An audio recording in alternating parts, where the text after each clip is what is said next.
আসসালামু আলাইকুম। কি অবস্থা? সবাই কেমন আছেন? তো আজকে ২ দিন যাবৎ দেখতেছি সোশ্যাল মিডিয়াতে যে একটা প্রেমিক প্রেমিকার কাহিনী আর প্রেমিক প্রেমিকার কাহিনী। আরে ভাই আমি বলি কি, তুমি যে একটা মেয়ের এই মেয়েটার যে হাসির কারণে যে একটা মায়ের বুক খালি করে দিলা কাবির সিং এর মতো, তো ওই মেয়েটার কি কিছু হলো? যে ছেলেটার মা হারাইলো, মা হারাইলো সন্তান, সন্তান হারাইলো মা, আর তুমি কি করতেছো? তুমি তো জেলের পানি খাইতেছো, জেলের ভিতরে থাকবা। তো ওই মেয়েটার কি হইতেছে? কিছুই হইতেছে না। ওই মেয়েটার কিছুই হবে না। আজকে তুমি জেলে পড়ে থাকবা, জেলের ডাল ডাল পানি খাবা, খানা পাবা না, কোনো কিছু পাবা না। তোমার মা বাবা এখানে কান্নাকাটি করবে।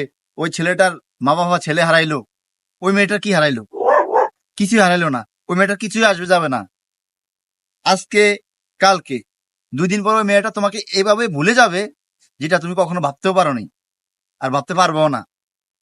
আর তুমি তুমি যে কাবির সিং এর মতো জেলে যায় জেলের পানি খাইতেছো, জেল থেকে বের হলে ওই মেয়েটা কি তোমাকে মেনে নেবে? কখনো মেনে নেবে না। ওই মেয়েটা কি বলবে? যে তুমি কে? আমি 100% শিওর দিয়ে বলতে পারি, ওই মেয়েটা কখনোই কি তোমার থাকবে না, তোমাকে মেনে নেবে না। বলবে যে তুমি একটা খুনি। তো তুমি কি পাইলা? আজকে কিছু পাইবা? কিছুই পাইবা না। কাবির সিং এর মতো মানে আবেগে একটা মেয়ের হাসি দেখে কি, মা বাবার কথা চিন্তা না করে কি তোমরা কি করো? গলায় দড়ি দিয়া দাও, ফাঁস দিয়া দাও, একটা ছেলেকে মেরে ফেলো একটা হাসির কারণে। কিন্তু পরবর্তীতে কি হবে? 2টা পরিবার যে ধ্বংস হয়ে যাবে, এটা কেউ ভাবে না। আসলে আবেগ দিয়া যদি জীবন চলতো ভাই, তাহলে তো হইছে। আসলে আমাদের দেশের কি একটা কালচার চলতেছে, প্রেম করে মা বাবার কথা চিন্তা না করে ফাঁসি দিয়ে দেয়, আত্মহত্যা করে, ট্রেনের নিচে পড়ে। আরে ভাই এগুলো জীবন নাকি রে ভাই? ভাই নিজেকে এভাবে প্রতিষ্ঠিত করো যে মেয়ে না, মেয়ের মা পর্যন্ত চলে আসবে।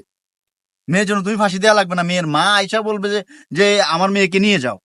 নিজকে এভাবে প্রতিষ্ঠিত করো। এটা না করে কি করো? যুদ্ধ করো, একজনের জন্য আরেকজনকে মেরে ফেলো। এগুলা তো ভাই লাইফ না। আমি বলি কি, এগুলার দেখে আমরা শিক্ষা নেওয়া উচিত। আজকে ওই মেয়েটাকে কি হবে? ভালো একটা ফ্যামিলিতে গিয়ে বিয়ে হবে, ভালো একটা ছেলে পাত্র নিয়ে সে সুখে সংসার করবে, আর তুমি কি করবা? তোমার মা বাবা কান্না করবে বাহিরে, আর তুমি কান্না করবা জেলের ভিতরে। আসলে আমাদের মেধা শক্তি যে শূন্য হয়ে যাচ্ছে, এটাই কিন্তু প্রমাণ। হাই রে বাঙালি।